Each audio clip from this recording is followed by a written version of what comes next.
Hello guys, good evening.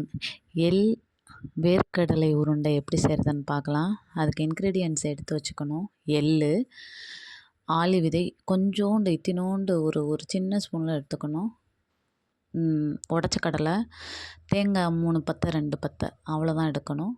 அதுக்கப்புறம் கருப்பு உளுந்து கொஞ்சோண்டு, ஃப்ளேவர் மாறிடக்கூடாது, வேர்க்கடலையோட ஃப்ளேவர் மாறிடக்கூடாது. அது மாதிரி கொஞ்சமாக எடுத்து எல்லாத்தையும் ஃப்ரை பண்ணி பேனில் ஃப்ரை பண்ணி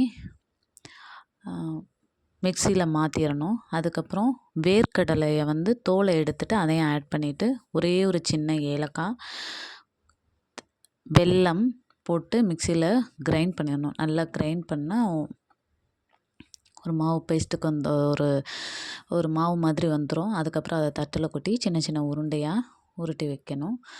அதை கார்னிஷ் பண்ணுறதுக்காக நான் ஏலக்காய் வச்சுருக்கேன். நீங்கள் ஏலக்காய் வச்சாலும் வைக்கலாம், இல்லாட்டாலும் வைக்கலாம். இது நீங்கள் வித்தின் 15 மினிட்ஸில் பண்ணிடலாம். கிட்ஸு ஸ்கூல்லேருந்து வர்றதுக்குள்ளே ட்ரை பண்ணுங்கள். Thank you guys, thank you.